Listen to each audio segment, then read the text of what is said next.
Salam alaikum, bienvenue dans les cours de HB avec nos cours de marketing. Donc, nous sommes arrivés au 10e chapitre et dernier chapitre aussi, celui de la politique de communication dans le cadre du marketing mix. Alors, dans ce chapitre, nous allons voir principalement les deux types de communication. Après, bien sûr, une introduction sur ce qu'est la communication. On a la communication hors média et la communication média. Donc, dans cette introduction, il y a pas mal de choses à voir. Définition concernant la communication, politique de communication, etc. Le lien entre comportement du consommateur et la communication, les objectifs et la cible de communication, les étapes d'une action de communication et les différentes formes. Toujours de communication, bien sûr. Donc, qu'est-ce que la communication? La communication, c'est l'ensemble des informations, des messages, des signaux de toute nature qui sont émis par l'entreprise, c'est-à-dire qui viennent, j'ai email l'entreprise, soit volontairement, soit non. C'est-à-dire soit elle le fait exprès, soit non. C'est-à-dire c'est des signaux qui sortent de l'entreprise, des informations, même si elle ne le veut pas. Et ce, en direction de tous les publics. Donc c'est ça la communication, c'est l'ensemble des messages, signaux, informations de toute nature qui sont émis par l'entreprise, qu'elle le veuille ou non, en direction de tout le monde, tous les publics, même s'ils ne sont pas concernés. Par exemple, un camion qui transporte la marchandise de l'entreprise, qu'est-ce qu'on fait l'image, qu'est-ce qu'on fait le produit de l'entreprise, donc tout le monde le voit. Donc tous les publics sont exposés à quelque forme de communication. Par contre, la politique de communication, c'est à peu près la même définition avec des différences filigranes. C'est toujours l'ensemble des informations en messages et signaux qui sont cette fois-ci émis volontairement par l'entreprise et en direction de publics cibles. Donc, vous voyez ce qui change une communication, une politique de communication, c'est que là, il y a le côté volontaire, c'est l'entreprise, elle le fait exprès. Et elle choisit le public qui va recevoir la communication. Ce sont les publics cibles. Bien sûr, on va parler de tout ça après. Voilà, ça c'est le traditionnel schéma de la communication en général. Il y a l'émetteur. L'émetteur est qui émet le message, qui envoie le message. Vers qui? Vers le récepteur. À travers un canal. Et bien sûr, il doit coder avec le message, le faire passer par le canal pour que le récepteur puisse le décoder. Ou le récepteur, lorsqu'il décode le message, qui connaît doit un feedback, c'est-à-dire un retour d'information. Bien sûr, le canal, il est dérangé par des bruits et il y a beaucoup d'autres choses. Donc l'idée, c'est que ici, bien sûr, l'entreprise, c'est elle l'émetteur. Et le récepteur, c'est le public cible dont on a parlé. Et l'entreprise, la communication, on parle pas, on ne dit plus le terme entreprise, mais en langage de communication, on parle de annonceur. Donc lorsqu'on dit l'annonceur, en termes publicitaires, etc., on parle de l'entreprise qui émet la publicité ou la communication. Alors, il y a vraiment plusieurs modèles qui montrent que forcément la communication a des effets sur le comportement des individus. D'ailleurs, c'est pour ça qu'on fait la com. Pourquoi on fait de la communication? Pourquoi l'entreprise va mettre beaucoup d'argent pour faire de la publicité, pour communiquer en général sur son produit, sur sa marque, sur son image, etc. sans un retour. Le retour, justement, qu'elle attend, l'avantage qu'elle attend de la communication, c'est que la communication, elle impacte, elle influence le comportement des individus. La marque, etc., etc. Il y a plusieurs raisons. Donc, parmi les modèles qui sont connus, c'est le modèle AIDA. AIDA, c'est attention, intérêt, désir et action. Attention, interest, desire and action. Et ça nous rappelle les trois aspects du comportement du consommateur. C'est-à-dire au début, on essaie de la communication, on essaie d'attirer l'attention. Donc, on joue sur l'aspect cognitif. Après, on attise son intérêt et on fait que on réveille son désir pour le produit, par exemple. Là, on touche au côté sentimental, au côté affectif. Et enfin, comportemental ou bien cognitif, ben, c'est l'action. On le pousse à acheter le produit. Il y en a qui ajoutent le S à AIDAS. Donc, c'est la satisfaction que l'on cherche, bien sûr. Pour que le processus se répète, bien sûr. Que ce soit avec lui ou avec d'autres clients. Donc, voilà. Ça, c'est un aspect important. C'est les objectifs de communication. Il faut faire la différence entre objectifs marketing, ou là, les objectifs commerciaux en général, et les objectifs de communication. C'est quoi la différence? Les objectifs marketing sont les objectifs généraux du marketing. Ils concernent toute la stratégie marketing. On les fixe lorsqu'on veut faire la segmentation, ciblage, positionnement, donc au niveau du marketing stratégique. Par exemple, en termes de part de marché, l'entreprise elle fixe que je veux atteindre X% de part de marché cette année. Ou là, je veux vendre tel nombre de produits. Ou là, je veux atteindre le chiffre d'affaires de X dirhams. C'est ça l'objectif, on va dire global en termes marketing. Ou la SSO, qu'on dit la stratégie marketing ou qu'on dit le plan d'action. Les objectifs de communication, c'est tout simplement quels sont mes buts, quels sont les effets que je recherche lorsque je fais la communication. Dont on a déjà parlé avant. Faire connaître, faire aimer et faire agir. Faire connaître, ça veut dire on joue sur l'aspect cognitif. On essaie de faire connaître maintenant la marque. Donc la notoriété, on fait que les gens connaissent la marque, etc. La connaissance du produit, de la marque, etc. La suite logique, c'est après avoir fait connaître la marque ou le produit, on fait aimer la marque. C'est le stade, le niveau ou l'objectif affectif. C'est-à-dire on essaie de jouer sur l'image, que le client soit attiré par le produit, par la marque, qu'il préfère la marque, etc. Et le troisième stade, troisième étape, troisième niveau logique, refaire agir.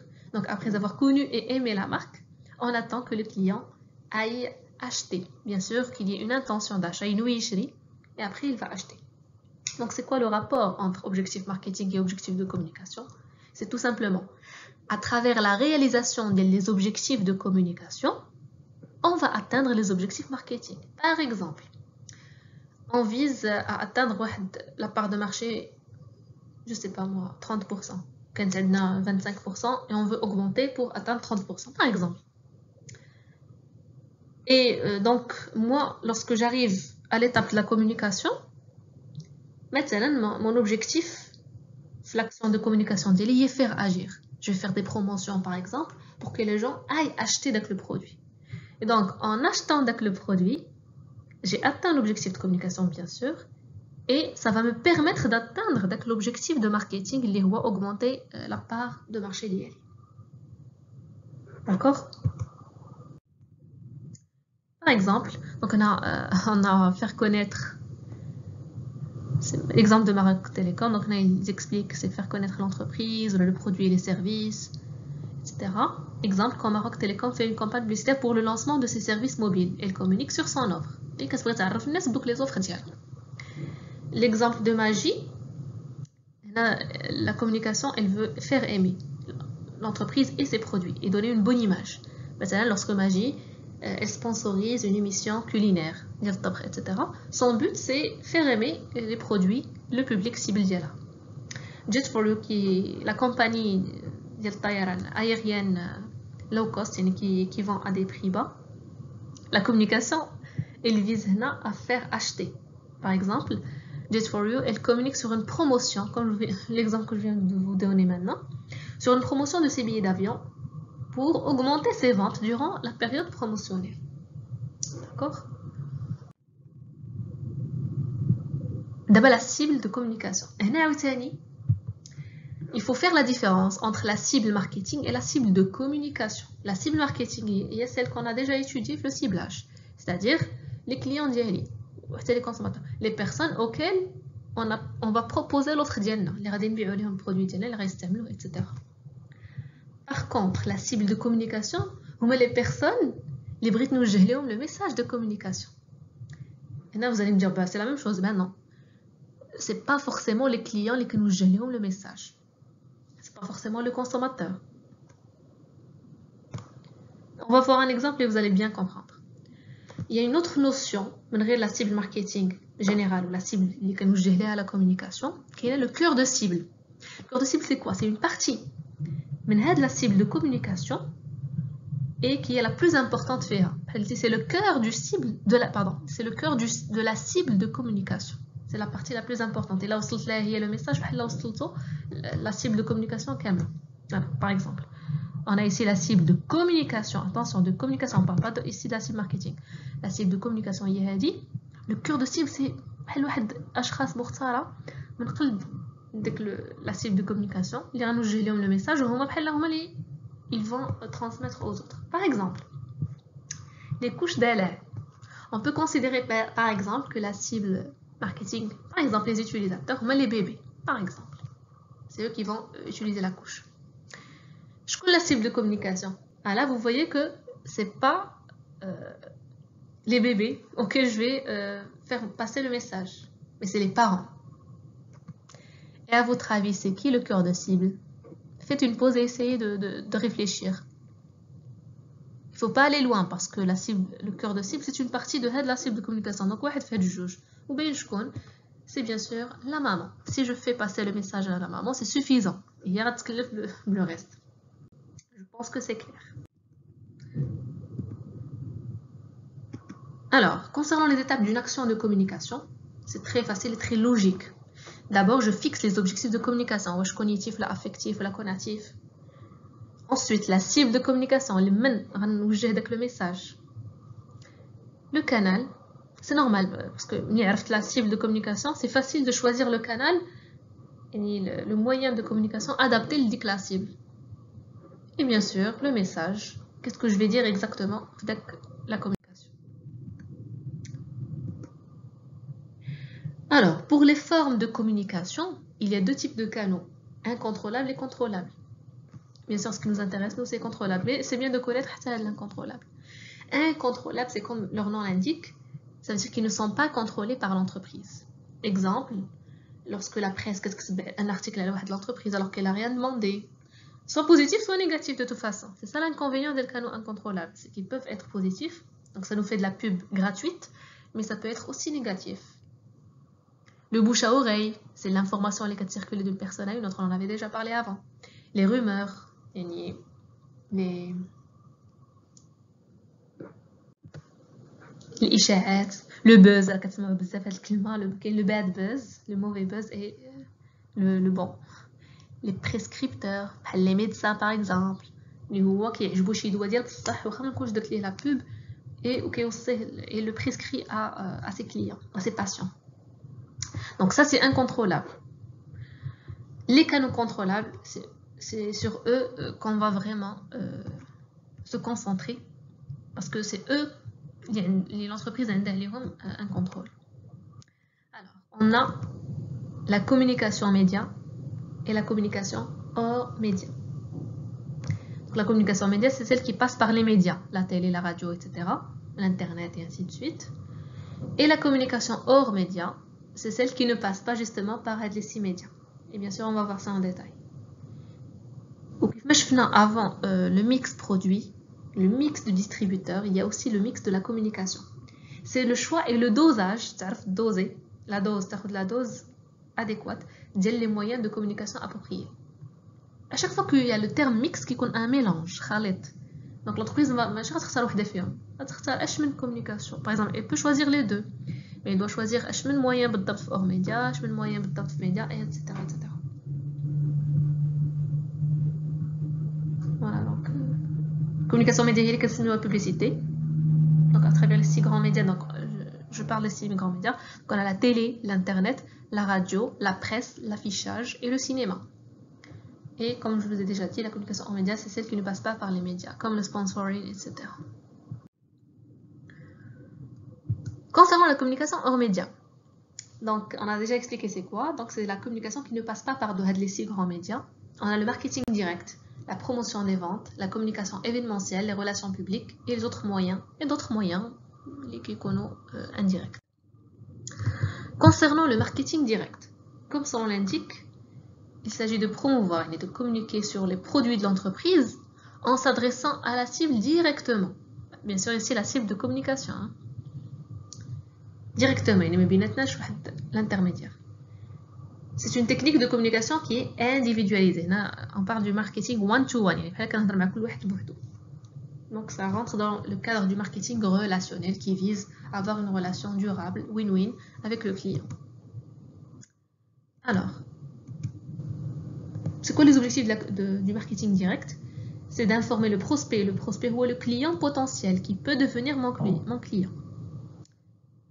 Je l'informe sur les offres d'IALI, je l'incite, je l'encourage à venir le point de vente. Concept par exemple un message pour dire il y a des promotions, il faut venir profiter de l'offre à trace, etc. C'est ça l'objectif. Les moyens, il y a vraiment plusieurs moyens. C'est le mailing d'abord, ou le public postage. Ça veut dire j'envoie une lettre carrément la boîte postale de la personne.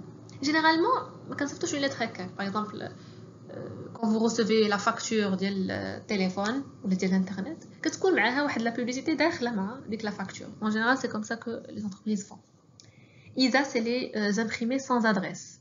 Donc les catalogues, qu'est-ce qu'on regarde par exemple, ديال المرجان ولا ديال دوك لي سوبرمارشي كنلقاوهم بزاف يعني ما كتكونش فيه l'adresse ديالي mais كيكونوا هكا محطوطين dans plusieurs rues ou la résidence, etc.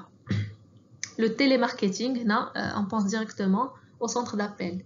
À travers le téléphone. On vous appelle direct. Je vise directement.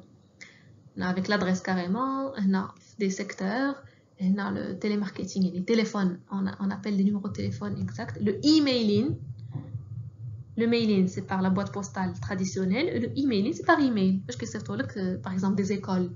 Ils vont vous envoyer des emails pour dire l'école fait licence, etc. C'est pour vous inciter à venir vous inscrire. L'asile colis, c'est le colis. Il faut savoir c'est quoi un colis. Le colis, on le dit derrière. Donc, par exemple, lorsque vous commandez Jumia, par exemple, par exemple des chaussures, un colis avec les chaussures demandées. Mais la colis, ça consiste à l'entreprise qui vend les chaussures, un partenariat avec une autre entreprise, je sais pas moi, lunettes de soleil.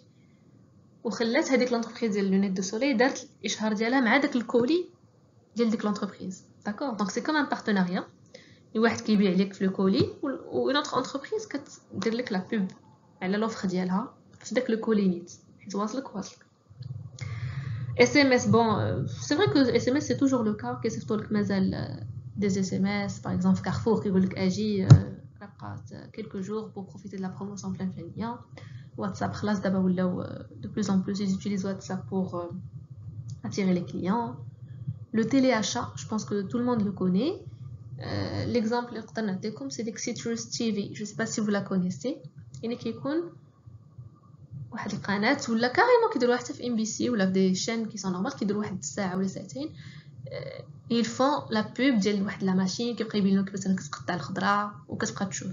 Donc c'est et si vous voulez acheter le produit كيعطيك واحد numéro de téléphone pour chaque pays et vous appelez داك le numéro de téléphone et pour commander داك le produit ديالك. دابا de plus en plus c'est remplacé par les offres sur Facebook, sur les réseaux sociaux en général. Annonce presse. Un journal par exemple par exemple si vous voulez vous abonner le service, etc. vous découpez avec le nom, prénom, etc. et vous envoyez. Maintenant, comme je vous ai dit, ça commence à être remplacé par ce qui est digital, réseaux sociaux, etc. Club client, c'est un peu comme je pense un club spécial pour les clients. Je pense les mercredis, c'est ce qu'on m'avait dit, qui ont des offres spéciales pour les clients, par exemple. Donc c'est un club privilégié, VIP on va dire. Donc c'est ça l'idée. Donc pour résumer le marketing direct, lorsque je m'adresse directement la cible de communication en utilisant les moyens ou d'autres pour justement l'inciter à venir acheter généralement ou la découvrir le produit ou l'offre ou venir le point de vente, etc. La promotion des ventes, tout le monde sans exception connaît ce que c'est qu'une promotion. En anglais, PDV c'est promotion des ventes, en anglais c'est sales promotion. Sales c'est les ventes, promotion, c'est promotion. C'est quoi? C'est l'ensemble de techniques qui sont destinées à stimuler, ça veut dire dynamiser, les ventes à court terme, par des actions commerciales non répétitives, c'est-à-dire temporaires. كتكون شي حاجة ماشي دائما bien sûr.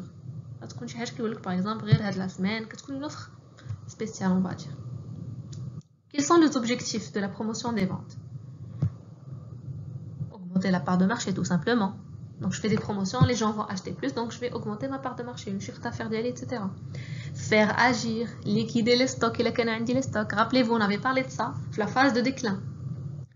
La phase de déclin, l'objectif c'est vraiment de liquider les stocks, donc on fait des promotions pour que les gens achètent dès que le stock les prenne. Créer un trafic sur le point de vente, rawaj. Donc forcément les gens qui font le trafic sur un point de vente, ça les attire. Ils se disent ah ça doit être une offre intéressante. Voilà. Franchement, les types de promotion, il y en a vraiment beaucoup. Qui sont sous forme de réduction de prix. Offre spéciale, vente groupée, promotion girafe. On avait déjà parlé de promotion girafe. Vente groupée, offre spéciale, ça dépend. Par exemple, que tu ou tu favor, par exemple. Des primes et cadeaux. Que tu la jaquette ou micro-ondes, par exemple. Donc, il y a plusieurs types. Les essais.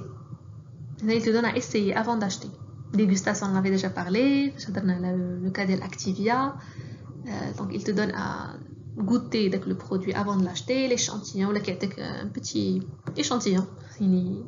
Je serais même le produit, ou le produit moussagar pour l'essayer avant de l'acheter. Ou la démonstration, que tu trouves la foire par exemple, parce qu'il doit ou je sais pas, avec des machines pour montrer qu'ils sont efficaces. Et les jeux. Le quatrième type, par exemple les loteries et les concours. Loterie, par exemple, que tu un supermarché, après la facture d'elle, que tu avec la boîte, et il tire tirage au sort, et vous pouvez gagner. Ou là, un concours, donc les fameux concours je sais pas, pour répondre à une question pas très difficile, et pour gagner, je sais pas moi, des voitures, des offres. Voilà, ça c'est un exemple de prime et cadeau. Donc, le troisième offert. Ah, ça c'est pour la même chose. La comparaison entre la promotion des ventes et la publicité média. Mais il est clair. Le point de la promotion des ventes, pardon, l'objectif d'elle, forcément il est conatif. Quand on dit promotion, je ne sais pas تعجبهم le produit, non, directement pour qu'ils viennent acheter. Par contre, la publicité média, les trois sont possibles. Ça peut être cognitif, affectif et conatif. L'effet de la promotion, il est à court terme.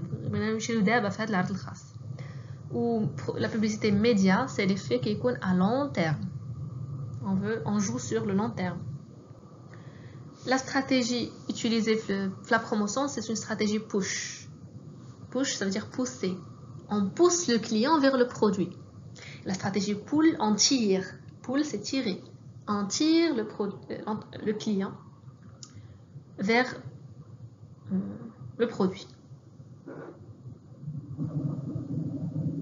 Donc ici, on pousse le produit, et pull, c'est on attire. Le client vient découvrir, vient voir, vient acheter, etc. La communication événementielle, c'est un outil interne ou externe qui est utilisé par une entreprise ou une institution pour organiser un événement. Il y a le sponsoring, le mécénat, les foires et salons, etc. Le sponsoring, vous connaissez déjà, c'est à peu près la même chose que le parrainage. C'est soutenir matériellement l'événement avec une contrepartie. Il y a la pub. Par exemple, Orange, c'est le sponsor officiel de la CAF. Donc, ça fait une flous pour aider à organiser l'événement. Et en contrepartie, on affiche l'image et on fait de la pub pour Orange. Le mécénat, c'est soutenir des activités, matériellement, etc., mais sans contrepartie directe. Pourquoi ici on dit pas seulement sans contrepartie? Parce que d'ailleurs, qu'est-ce que la contrepartie? On va être indirecte. L'entreprise va dire le khair, on va des associations, etc. Forcément, forcément, la presse va des articles, etc., etc. Donc, il va être connu par ça. mais ما كتلزم على حتى شي واحد يدير ليها لا publicité etc. Par exemple comme ديري يديك les foires et salons, c'est comme le salon de l'automobile par exemple, donc qui connaissent beaucoup de concurrents dans le même marché et ils exposent les produits ديالهم داك les foires et les salons. Les relations publiques, العلاقات العامة, ce sont des actions menées pour entretenir justement de bonnes relations avec qui? Avec les partenaires externes et les partenaires internes. Les partenaires externes, c'est vraiment tout le monde. La presse, les clients, les fournisseurs, l'État, les ministères, les étudiants, la banque. Vraiment tout le monde. Et qu'est-ce que je fais justement pour avoir de bonnes relations avec les partenaires externes? كندير مثلا ندوات صحفية, des conférences de presse, les visites d'entreprise pour les étudiants, كندير des films sur l'entreprise ديالي, etc. Il y a vraiment beaucoup de choses. Les partenaires internes, les ressources humaines de l'entreprise. Donc, il faut satisfaire le client interne avant bien sûr de satisfaire le client externe. Donc, on utilise le journal d'entreprise, les tournois sportifs entre salariés, les cérémonies, le départ à la retraite, etc. Le journal d'entreprise, c'est un journal qui nous fait à l'entreprise, tout ce qui se passe dans l'entreprise, qui est destiné aux salariés de l'entreprise. Donc, tout ça, ça aide l'entreprise à avoir de bonnes relations avec tous ces éléments-là, avec son environnement et avec ses clients internes, voilà, avec ses salariés. L'entreprise aura une bonne image, l'image d'elle, c'est pas ça, on va dire. Et enfin, les autres moyens, mais ils sont indirects. Maintenant, le produit et son packaging. On dit, je n'ai déjà fait le produit. Mais en même temps, on peut dire que le produit lui-même, il communique sur ses avantages, etc. Donc, c'est un outil de communication. La force de vente, on avait déjà parlé de ça, c'est l'équipe commerciale d'entreprise qui puisse bien le produit. Donc forcément, ça c'est une bonne image sur l'entreprise et ses produits. Les distributeurs, ils sont externes à l'entreprise, mais ils aident beaucoup l'entreprise la transmission de la communication d'elle en général. Donc, je dois informer les distributeurs, surtout les petits détaillants, etc. Ils vont transmettre l'information correctement aux clients. Ça aussi, je rappelle qu'on en avait parlé, le cas d'Activia. Donc, que faut-il retenir de la première partie? Donc, on a vu déjà l'introduction avec les définitions, etc., etc. Et puis, les outils de communication hors médias qui sont le marketing direct, la promotion des ventes, la communication événementielle avec sponsoring, mécénat et les foires et salons, les relations publiques, public relations, et d'autres moyens. ما تابعينش vraiment la communication 100%, mais ce sont des moyens indirectement qui font indirectement passer la communication d'entreprise. Et Inch'Allah, on verra la prochaine vidéo, la communication média. Attendez-nous, Inch'Allah.